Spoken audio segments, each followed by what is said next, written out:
Bien, estimados estudiantes, vamos a la segunda y última parte de la sesión de hoy. Paulita, tenía usted el levantar la mano. Quería, por favor, que eh, presente su inquietud, su pregunta, su crítica o su comentario. Sí, profe, era sobre el egoísmo moral, pero tal vez creo que ya lo aclaré un poco. Quería preguntar más o menos la definición, pero ya le... Ya. A ver, simplemente para confirmarle, el egoísmo ético, lo que es una teoría del deber, o si quieren ustedes lo que Rawls llama un concepto de lo correcto, que debemos perseguir nuestro propio interés. Es obligatoria aquella acción que vela por el interés, y cada uno tiene obligación de velar por su propio interés.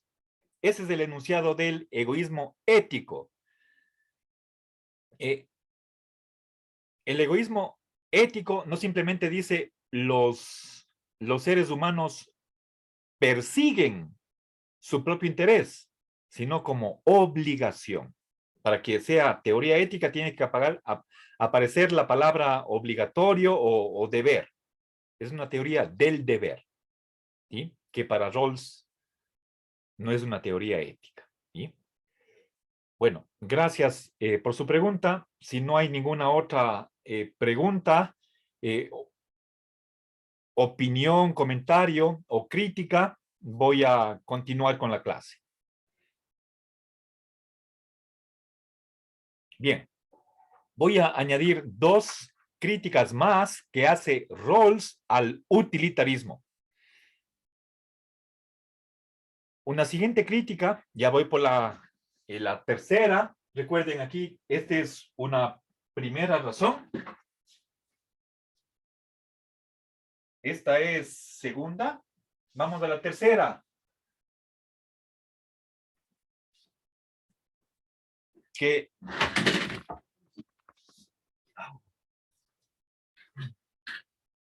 perdón, la tercera crítica es que el utilitarismo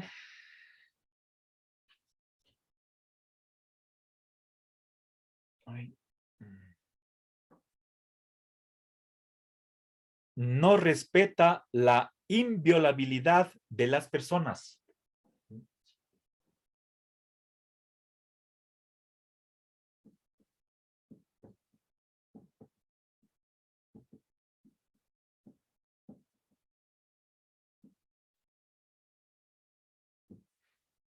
Explico brevemente esto. ¿Qué significa inviolabilidad? En que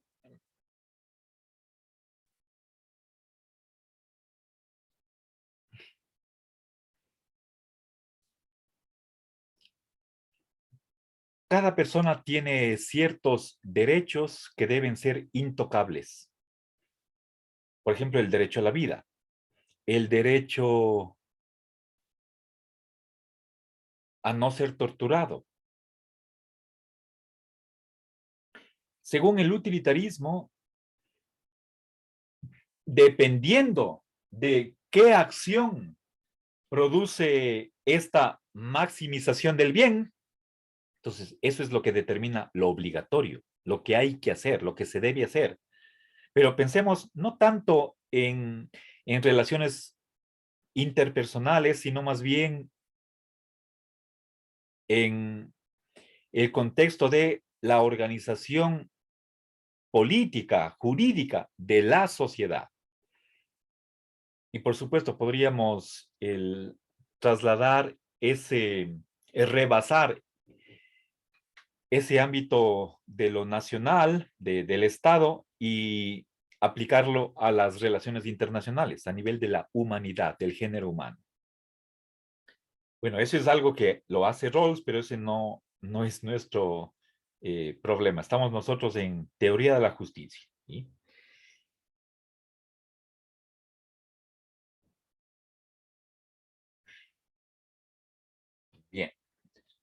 A ver, verán, hay un adagio antiguo, o sea, de la antigüedad. Posiblemente tiene origen romano y, a ver, en latín se lo conoce de la siguiente manera, a ver, fiat justitia, y tal vez en el texto tienen ustedes la formulación latina, ya no recuerdo, confírmenme, por favor. Eh, hay en dos partes del resumen que manejan ustedes, están las críticas de Rawls al utilitarismo. ¿Sí? A ver, fiat justitia et pereat mundus.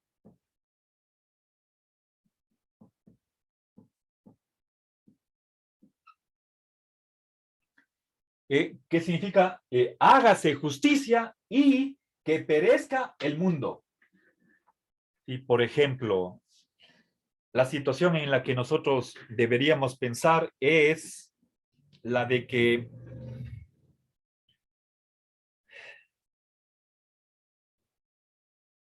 estamos enfrentados a la siguiente situación, que si no se tortura a una persona, podría ser un inocente o tal vez todavía más grave, la madre de uno.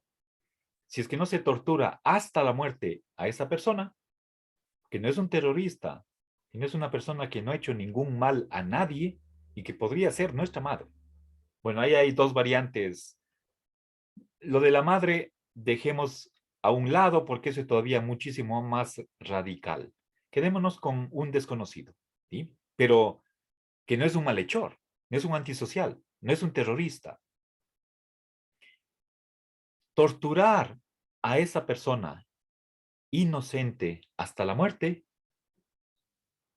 y si no hacemos eso, muere, desaparece todo el género humano, la raza humana sobre el planeta. Desaparecen casi 8.000 millones de personas. ¿Qué hacer? ¿Sí? Ustedes pueden decir, si es que pensamos al modo de los utilitaristas, a ver, y voy a poner el caso, quiero hacer una votación sobre esto para ver qué piensan ustedes. ¿Sí? El torturar hasta la muerte, si pongamos tortura a muerte de uno para salvar a la humanidad, ¿sí?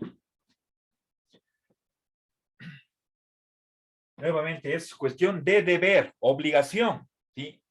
La respuesta tiene que estar basada en un principio ético, como es, por ejemplo, el de maximizar el bien o el no violar los derechos de las personas. ¿Sí?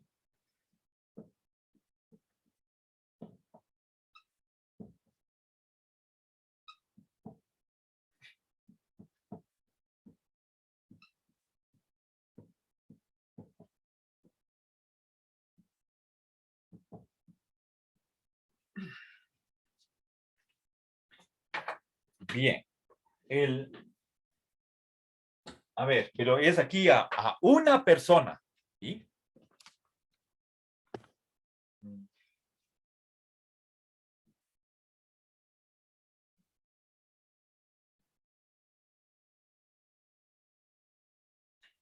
Para salvar a casi 8.000 millones de personas.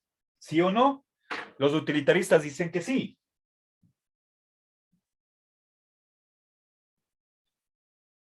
El Rawls dice que no. Y Kant también. ¿Sí?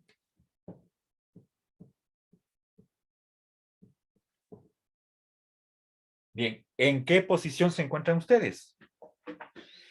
¿Está clara la pregunta? Si es simplemente de o sí o no.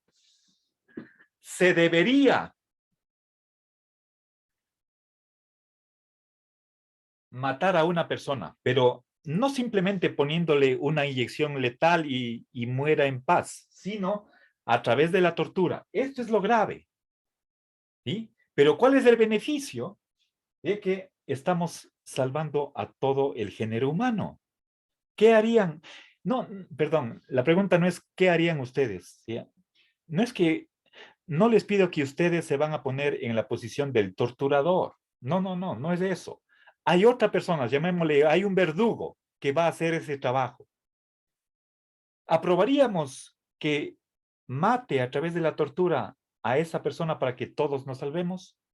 Y cuando digo de todos, no estoy hablando de 2.000 o 20.000, sino de casi 8.000 millones de personas en todo el mundo.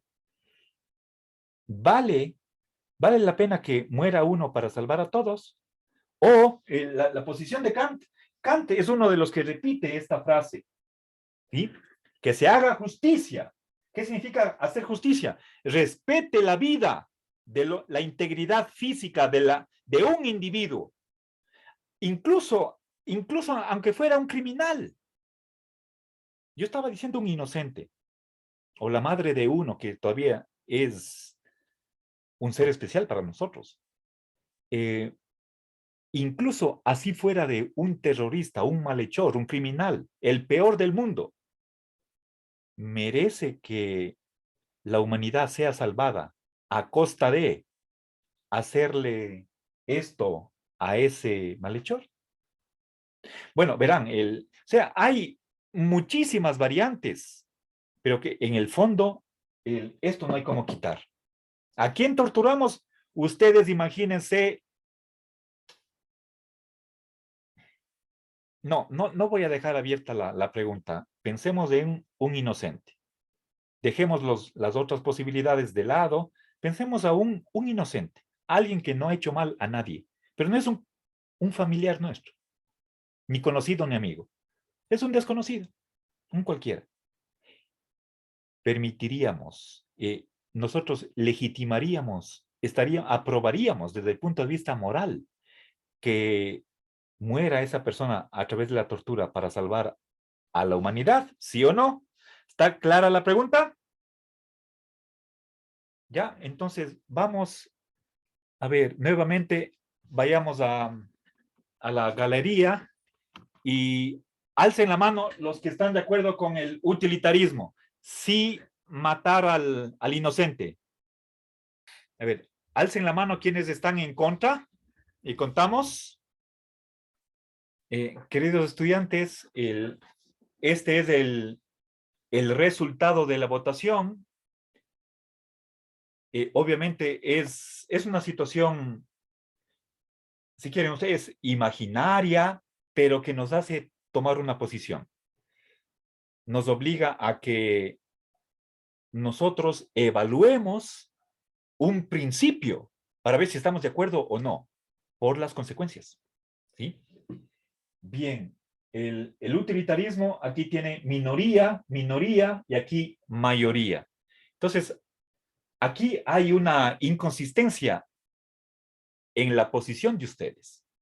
Pero dos casos de minoría y un caso de mayoría. Supongo que si de 3 casos, 2 están a favor del utilitarismo, tal vez lo que deberíamos hacer es repensar nuevamente si en 2 casos, si las mismas personas que votaron a favor del utilitarismo, en el caso del trole, no están aquí, entonces tal vez van a cambiar de opinión. Después que les he puesto estos 2 ejemplos más, tal vez deberíamos reconsiderar si le damos, si hiciéramos nosotros una nueva votación con respecto al primer caso, si es que confirmamos o no esa posición utilitarista.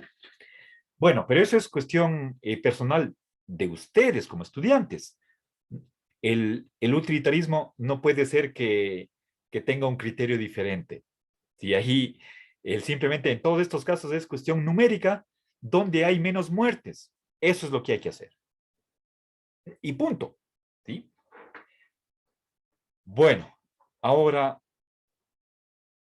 finalmente, una cuarta crítica que hace Rawls al utilitarismo, una razón en contra, es la de que es incompatible con la concepción de sociedad. ¿Sí? A ver, pero antes de avanzar, tal vez algún comentario sobre el resultado de la votación. ¿Alguna opinión?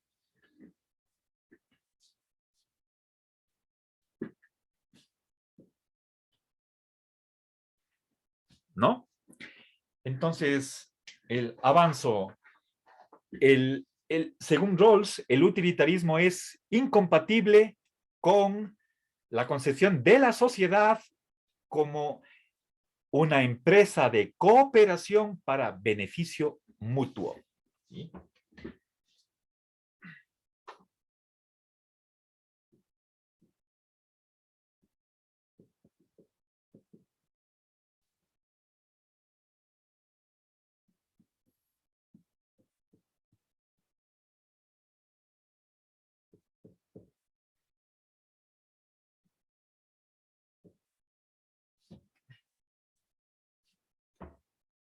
Ya. Entonces, bueno, aquí pongo un puntito. Sí, recuerden, una de las primeras ideas que les enuncié de la teoría de Rawls, seguramente en la primera hora que tratamos de este autor, era ¿qué es la sociedad? Rawls nos dice que una concepción de la justicia se enmarca, se encaja, se encuadra en una visión de la sociedad, de cuáles son las oportunidades que brinda la sociedad y cuáles son las condiciones, etcétera.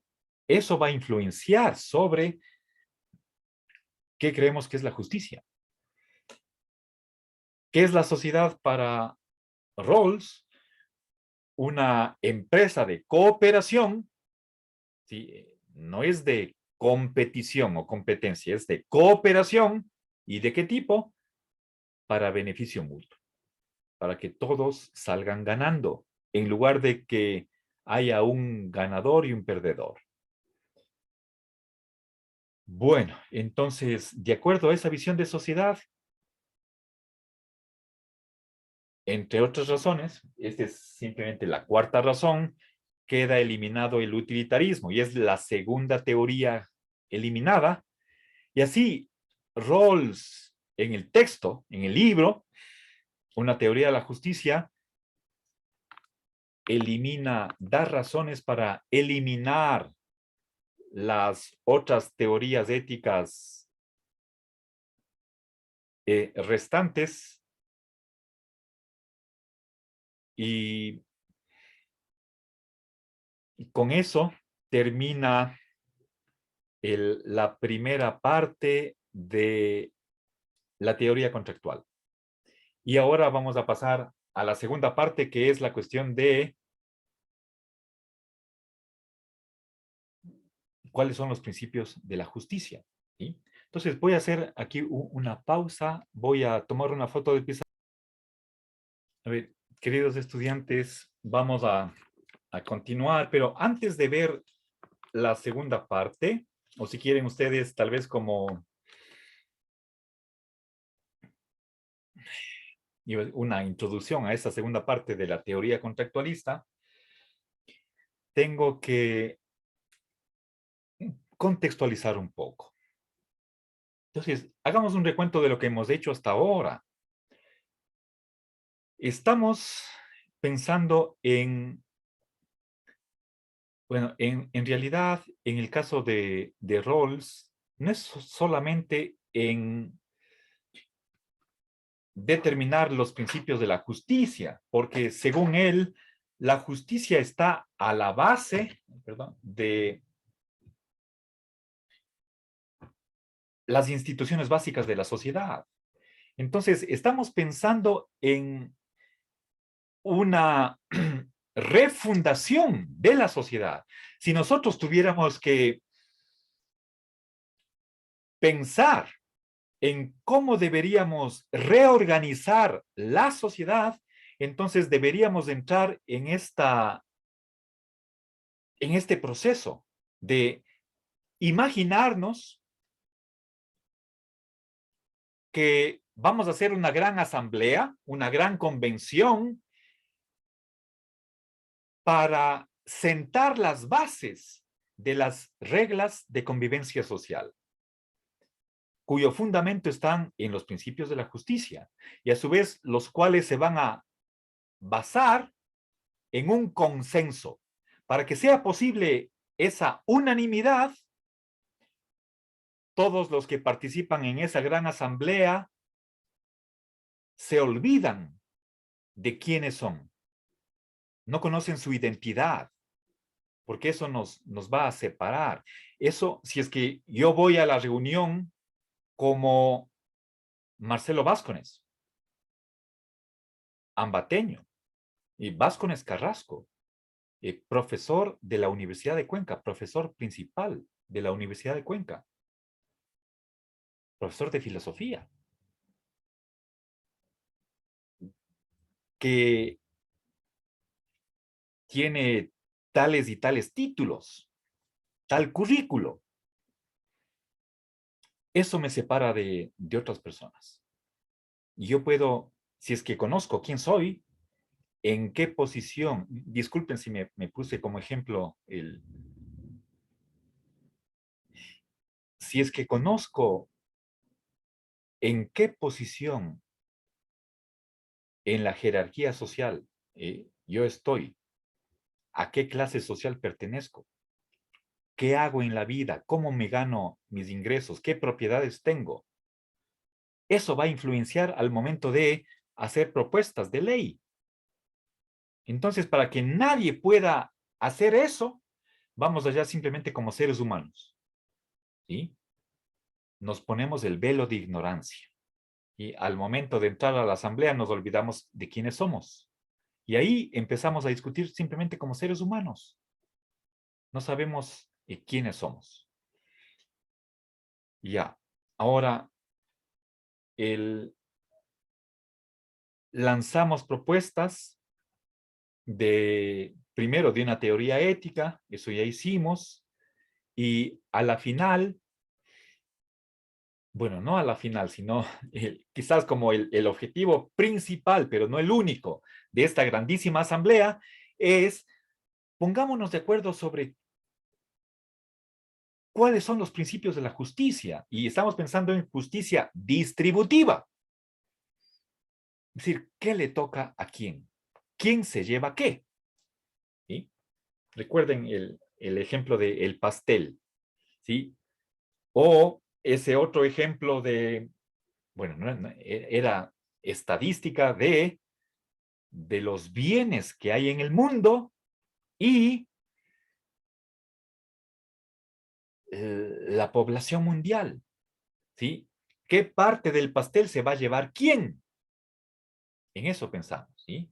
Pónganse a pensar en que vamos a hacer una redistribución.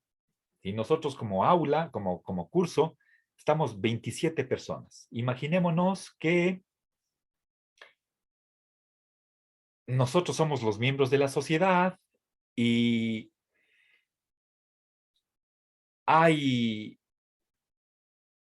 personas que han nacido en familias pobres, otros o menos acomodadas. Unos son cuencanos, otros vienen de ciudades menores. Todo eso, esas diferencias reales que se dan.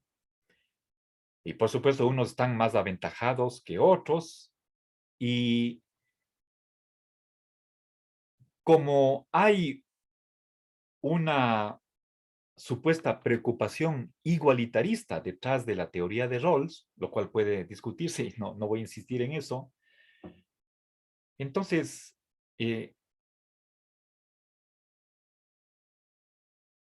si es que seguimos el procedimiento de Rawls, lo que habría que hacer es una redistribución. Al momento de entrar a la asamblea, Es como si, bueno, esto no dice Rawls, pero yo le estoy poniendo un ejemplo para que comprendan el proceso. ¿Sí? Les voy a pedir que todos pongamos sobre el escritorio del profesor, o es que en un rincón del aula, todas nuestras propiedades y nuestro dinero. Y hacemos ahí un banco. Y después decimos, ok, esto es lo que posee la sociedad,